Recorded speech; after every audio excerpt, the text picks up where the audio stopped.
তো বন্ধুরা, আপনার যদি এয়ারটেল পেমেন্ট ব্যাংকে অ্যাকাউন্ট আছে, আপনি চাইছেন আপনার এয়ারটেল পেমেন্ট ব্যাংকের এইরকম পাসবই নিতে, তাহলে এই পাসবইটি কোথায় পাবেন? এবং যদি আপনি এয়ারটেল পেমেন্ট ব্যাংকের রিটেলার হন, তাহলে আপনি যে কোনো কাস্টমারকে পাসবইটি অ্যাক্টিভ করে কিভাবে দেবেন? তো যদি আপনি একজন এয়ারটেল পেমেন্ট ব্যাংকের গ্রাহক, আপনার এয়ারটেল পেমেন্ট ব্যাংকে অ্যাকাউন্ট আছে, তো আপনি যদি এয়ারটেল পেমেন্ট ব্যাংকে পাসবই নিতে চান, তাহলে আপনি এয়ারটেল পেমেন্ট ব্যাংকে যে কোনো সিএসপি সেন্টারে গিয়ে বলবেন যে আমি আমার পাসবই নিতে চাই, তাহলে ওনারা আপনাকে পাসবই অ্যাক্টিভ করে দিয়ে দেবেন। তো যদি আপনি একজন রিটেলার, তাহলে কিভাবে এয়ারটেল ব্যাংকে পাসবইটি অ্যাক্টিভ করে দেবেন, এই প্রসেসটি আমি আজকে আপনাদেরকে এই ভিডিওতে দেখাবো।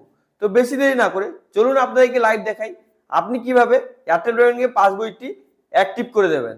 তো চলুন শুরু করা যাক। তো বন্ধুরা, আপনি যদি একজন এয়ারটেল পেমেন্ট ব্যাংকের রিটেলার, তো আপনি আপনার যে কোনো গ্রাহকের এয়ারটেল পেমেন্ট ব্যাংকের পাসবই অ্যাক্টিভ করার জন্য আপনি আপনার ফোনে মিত্রা অ্যাপ্লিকেশন লগ ইন করতে পারেন, বা আপনি যদি কম্পিউটার বা ল্যাপটপে করছেন, তো আপনি ডাইরেক্ট তেজ পোর্টাল লগ ইন করবেন। তো আমি এখন আপনাদেরকে দেখাবো আপনি কিভাবে তেজ পোর্টাল লগ ইন করে যে কোনো কাস্টমারের এয়ারটেল পেমেন্ট ব্যাংকের পাসবই অ্যাক্টিভ করে দেবেন। তো আপনি কি করবেন, যদি কম্পিউটারে করছেন, তো আপনি আপনার পোর্টালে তেজ পোর্টালটি লগ ইন করে নেবেন। তো আপনি এখানে দেখতে পাচ্ছেন আমি তেজ পোর্টালে চলে এসেছি। তো লগ ইন করার জন্য এখানে যদি আপনি রিটেলার হন, তো আপনি এখানে রিটেলারে ক্লিক করবেন। এই পেজের লিঙ্কটি আমি আপনাদেরকে ডিসক্রিপশন বক্সেও দিয়ে দেবো, আপনি ওখান থেকেও ডাইরেক্ট এই পেজে আসতে পারবেন। এবার আপনি কি করবেন, আপনি যে মোবাইল নাম্বার দিয়ে আপনি আপনার Airtel payment bank log in করে এইপিএস এর মাধ্যমে টাকা তুলেন বা জমা করেন, তো আপনি ওই মোবাইল নাম্বার দিয়ে এখানে লগ ইন করবেন। এখানে মোবাইল নাম্বার দেবেন, এখানে যে পাসওয়ার্ডটি আপনার আছে ও পাসওয়ার্ডটি দেবেন, তারপর এখানে লগ ইনের অপশন যে দেখতে পাচ্ছেন এখানে ক্লিক করবেন। এবার আপনার কাছে আপনার তেজ পোর্টালটি লগ ইন হয়ে যাবে, আপনার ড্যাশবোর্ডটি লগ ইন হয়ে যাবে। এটাকে আপনি ভালো করে দেখে নেবেন। এখানে আপনার নাম দেখাবে, শর্ট নাম মানে আপনার ফার্স্ট নেম এবং লাস্ট নেম দেখাবে। এখানে আপনার মোবাইল নাম্বার দেখাবে, কত ব্যালেন্স থাকবে ওটা আপনাকে এখানে দেখাবে। তো এগুলোকে ভালো করে দেখিয়ে আপনি পাসবই অ্যাক্টিভ করার জন্য হালকা স্ক্রলিং করে নিচের দিকে চলে আসবেন। আসার পর এখানে অনেকগুলো অপশন দেখতে পাবেন। এখানে এপিএস এর মাধ্যমে আপনি টাকা তুলতে পারবেন এবং টাকা ফেলতেও পারবেন। এখান থেকে ক্যাশ ডিপোজিট করতে পারবেন, এখান থেকে এয়ারটেল পেমেন্ট ব্যাংকে ক্যাশ উইথড্র করতে পারবেন, মানি ট্রান্সফার করতে পারবেন, এটিএম ইউজ করতে পারবেন এখান থেকে। তো এগুলোকে আপনি ভালো করে দেখে নেবেন।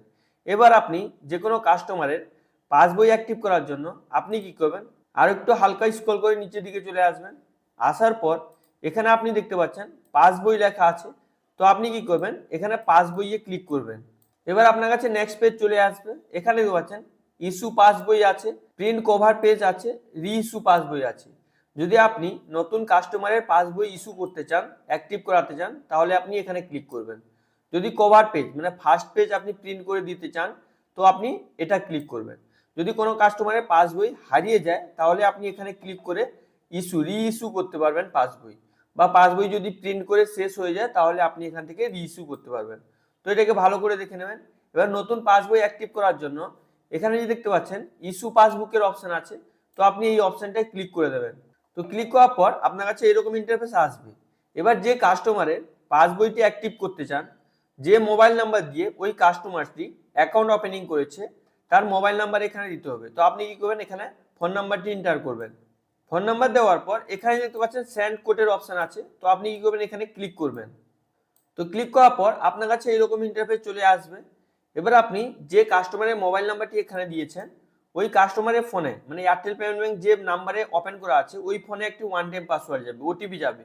তো আপনি কি করবেন, ওই ওটিপিটি এন্টার করবেন। আপনি আপনার কাস্টমারকে জিজ্ঞেস করবেন, ওনার যদি ওটিপি চলে আসে, তাহলে এখানে ওটিপিটি এন্টার করবেন। ইনকেস যদি ওটিপি না আসে, তাহলে এখানে রিসেট ওটিপিতে ক্লিক করে ওটিপি রিসেটও করতে পারবেন। তো আমার ক্ষেত্রে ওটিপিটি চলে এসেছে, আমি এখানে ওটিপিটি এন্টার করে দিচ্ছি। তো ওটিপি এন্টার করার পর এখানে পাচ্ছেন ভেরিফাই ওটিপির অপশন আছে, তো আপনি কি করবেন, এখানে ভেরিফাই ওটিপিতে ক্লিক করবেন। একটু লোডিং নেবে, আপনি একটু ওয়েট করে নেবেন। এবার আপনার কাছে এরকম ইন্টারফেস চলে আসবে। এখানে আপনাকে পাসবই নাম্বারটি এন্টার করতে হবে। তো আপনি যে পাসবইটি অর্ডার করেছিলেন, ওই পাসবুকের পিছনে আপনাকে একটা নাম্বার বারকোড দিয়ে নাম্বার লেখা থাকে, ওই নাম্বারটি এন্টার করতে হবে। কিরকম নাম্বার হয়, কোথায় হয়, ওটা আমি আপনাদেরকে দেখিয়ে দিচ্ছি। তো আপনি এখানে দেখতে পাচ্ছেন আমি ওই পাসবইটি ওপেন করে নিচ্ছি। পাসবুকের আপনি যে পাসবইটি অর্ডার করবেন, এরকম পাসবই আসে। এখানে আপনাকে কাস্টমার কেয়ার হেল্পলাইন নাম্বার এবং কাস্টমার কেয়ার ইমেল আইডি সব কিছু দেখাবে। আপনার এয়ারটেল পেমেন্ট ব্যাংকে পুরো ডিটেলস দেখাবে। আপনি এটা স্ক্যান করে আপনি এয়ারটেল থ্যাঙ্কস অ্যাপ ডাউনলোড করতে পারবেন। এখানে আপনাকে সব দেখাবে। এই যে এখানে নাম্বারটি আছে দেখতে পাচ্ছেন, এই যে বারকোডের নিচে নাম্বারটি আছে এই নাম্বারটি আপনাকে দিতে হবে। তো আপনি কি করবেন, এই নাম্বারটি ওখানে দেবেন। তো আমি যেমন এখানে পাসবই নাম্বারটি দিয়ে দিচ্ছি, এবার আপনি কি করবেন, এখানে নেক্সটে ক্লিক করে দেবেন। একটু লোডিং নেবে, আপনি একটু ওয়েট করে নেবেন। এবার আপনার কাছে এরকম ইন্টারফেস চলে আসবে, এটাকে আপনি ভালো করে রিড করে নেবেন। রিড করে নেওয়ার পর এখানে দেখতে পাচ্ছেন টার্ম এন্ড কন্ডিশন আছে। তো আপনি কি করবেন, এখানে টার্ম এন্ড কন্ডিশনকে অ্যাকসেপ্ট করবেন। অ্যাকসেপ্ট করার পর এখানে যে দেখতে পাচ্ছেন প্রসিডের অপশন আছে, তো আপনি কি করবেন, এখানে প্রসিডের অপশনে ক্লিক করবেন। তো ক্লিক করার পর আপনার কাছে এরকম ইন্টারফেস আসবে, এখানে ফোন নাম্বার দেখাবে, মানে এয়ারটেল পেমেন্ট ব্যাংক যে মোবাইল নাম্বার দিয়ে খোলা আছে ও মোবাইল নাম্বার দেখাবে, এবং এখানে পাসবই নাম্বার দেখাবে। দুটোকে ভালো করে মিলিয়ে নেবেন। মিলিয়ে নেওয়ার পর এখানে টার্ম এন্ড কন্ডিশন আছে, এটাকে অ্যাকসেপ্ট করবেন। অ্যাকসেপ্ট করার পর এখানে দেখতে পাচ্ছেন ফিঙ্গারপ্রিন্ট দেওয়ার অপশন আছে, তো আপনি কি করবেন, এখানে ক্লিক করবেন। ক্লিক করার পর আপনার মরপো বা মান্ত্রা ডিভাইস আছে ওটায় লাইট অন হয়ে যাবে। এবার আপনি কি করবেন, আপনার যে কাস্টমার আছে ওনাকে ওখানে ফিঙ্গারপ্রিন্টটি দিতে বলবেন। একটু লোডিং নেবে, এবার আপনার মন্ত্রা বা মরপো ডিভাইসের লাইটটি জ্বলে যাবে, আপনি হাতটি দিতে বলবেন। তো সাকসেসফুলি হাতটি নেওয়ার পর আপনার কাছে এরকম ইন্টারফেস চলে আসবে, এখানে আপনার এয়ারটেল পেমেন্ট ব্যাংকের এমপিন এন্টার করতে হবে। তো আপনি কি করবেন, এখানে এমপিনটি এন্টার করে দেবেন। এমপিন এন্টার করার পর এখানে যে দেখতে পাচ্ছেন প্রসিডার অপশন আছে, তো আপনি কি করবেন, এখানে প্রসিডে ক্লিক করবেন।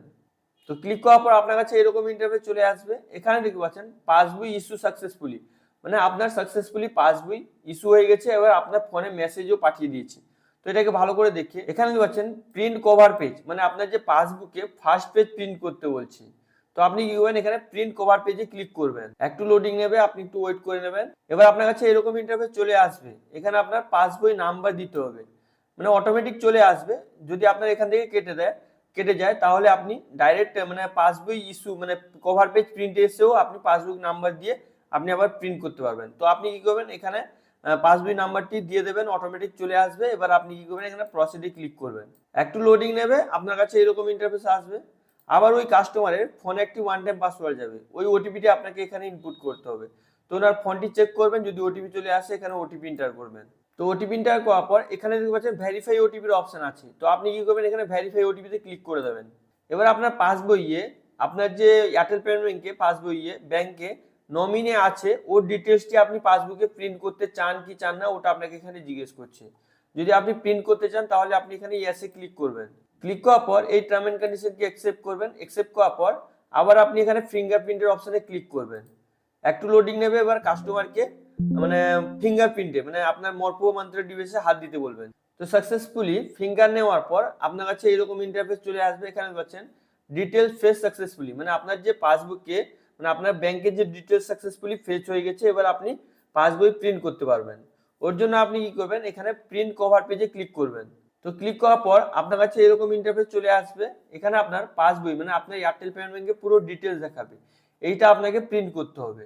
এবার আমি এখানে একটা কথা বলে দিই, যদি আপনার প্রিন্টার মেশিন না থাকে, আর এটাকে আমি ব্লার করে দিচ্ছি ইউটিউবে প্রাইভেসি পলিসির জন্য, যদি আপনার কাছে প্রিন্টার মেশিন না থাকে তাহলে আপনি প্রিন্ট করে আপনার যে এয়ারটেল পেমেন্ট ব্যাংকে পাসবই আছে, তো আপনি A4 পেপারে মানে ওটাকে প্রিন্ট করে আপনি ফার্স্ট পেজটা কেটে আপনার পাসবইয়ে ওটা চিট দিয়ে বসিয়ে দেবেন। এবার দিয়ে আপনি কাস্টমারকে দিয়ে দেবেন, পরে যখন আপনার প্রিন্টার মেশিন আসবে ওখান থেকে আপনি প্রিন্ট করে আপনার কাস্টমারকে দিতে পারবেন। এবার আপনি কি করবেন, এখান থেকে প্রিন্ট করে দেবেন বা এটাকে সেভ করে রাখতে পারেন। তো এইভাবে আপনি খুবই সহজে আপনার যে কোনো গ্রাহককে যে কোনো কাস্টমারের এয়ারটেল পেমেন্ট ব্যাংকের পাসবই ইস্যু করে প্রিন্ট করে দিতে পারবেন। আর আপনি যদি মিত্রা অ্যাপ্লিকেশন থেকে কিভাবে অ্যাক্টিভেশন করা হয় ওই ভিডিও যদি দেখতে চান তো অবশ্যই চ্যানেলটিকে সাবস্ক্রাইব করে পাশে থাকা বেল আইকনটি অন করে রাখুন। এরপরে আমি আপনাদেরকে আপনি মিত্রা অ্যাপ্লিকেশন থেকে কিভাবে এয়ারটেল পেমেন্ট ব্যাংকে পাসবই ইস্যু করবেন পার্টিকুলার ভিডিও বানিয়ে আমি আপনাদেরকে প্রোভাইড করব। আশা করি ভিডিওটি আপনাকে খুবই ভালো লেগেছে। যদি আপনাকে ভিডিওটি ভালো লেগে থাকে লাইক করুন, সাবস্ক্রাইব করুন, নিজের বন্ধুদেরকে বেশি বেশি করে শেয়ার করুন। যদি আপনার মনে কোনো প্রশ্ন থাকে তো অবশ্যই আপনি নিচে কমেন্ট করে জিজ্ঞেস করতে ভুলবেন না। Thank you friends.